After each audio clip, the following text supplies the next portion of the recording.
Hello' everyone, good morning. এতিয়া ৰাতিপুৱা 10টাই বাজিলে। তেখেত খাই বৈ কামলৈ গ'ল। মই বাৰাণ্ডাতে বহি গ্ৰীণ টি একাপ লৈ লৈছোঁ। তাকে খাই বহি আছোঁ।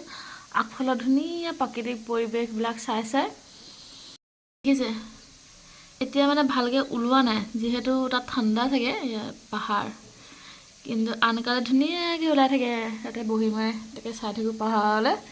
ধুনীয়া পৰিৱেশ, গৰম দিনত থাকি খুব ভাল লাগিব। ইয়াত গছ দেখিছে, বতাহ মাৰি আছে। চাহ খাই মই ঘৰৰ কাম বনবিলাক আজৰি কৰি ভাত বনাবলৈ হ'বই, যিহেতু 2টা বজাত খাবলৈ আহে। মই দেখাই থাকিম বাৰু আপোনালোকক আজিৰ দিনটো।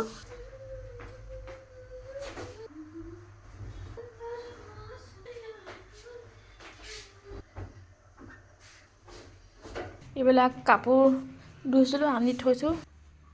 এতিয়া কাপোৰবিলাক মই জাপি লৈছোঁ। এয়া মোৰ কাপোৰ জপা হৈ গ'ল। এতিয়া জেগাই জেগাই কাপোৰবিলাক থ'ম আৰু আলনাত থোৱাবিলাক আলনাত থ'লোঁ। ওপৰত থওঁ মই বেড কভাৰ, এইফালে মিষ্টাৰৰ কাপোৰ, এইফালে মোৰ কাপোৰ থ'ম। তলত কেছবিলাক ভৰাই থৈছোঁ।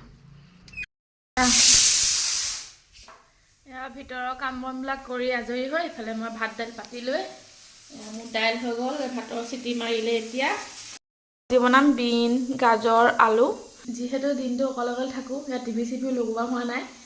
সেইকাৰণে মোৰ দিনৰ লগৰী হৈছে কি জানেনে? এইটো ইয়াতে গান চান লগাওঁ, নহ'লে কিবা কাহানী চাহানীবিলাকো ইয়াতে লগাই মেলি মই ধুনীয়াকৈ নিজৰ কাম কৰি থাকোঁ। ভাত বনাওঁ, তাৰপিছত ঘৰ চৰ সৰা মোচা সেইবিলাক চব কৰি থাকোঁ মই ইয়াত শুনি। দাইলত তেল মাৰিব লৈছোঁ। নৰসিংহ পাত, শুকান জলকীয়া আৰু পাঁচফোৰণ দি দাইলত তেল মাৰিছোঁ।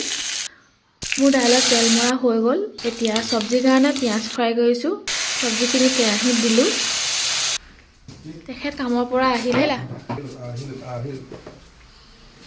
আজি কেনেকুৱা আহিলে কামত?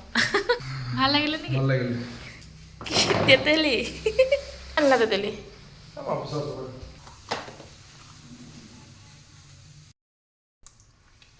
কেনেকুৱা?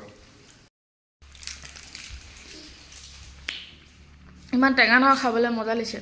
মোতকৈ বেছি টেঙা খাই ভাল পায়। কামৰ পৰা আহিয়ে তাইক টেঙা খাইছে। চব্জি হৈছেগৈ। কণী এটা ভাঙি দিম এতিয়া।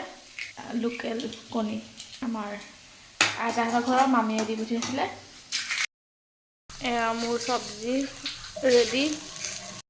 চব্জি, ভাত, দাইল, এইফালে আমাৰ এখেতে খালে।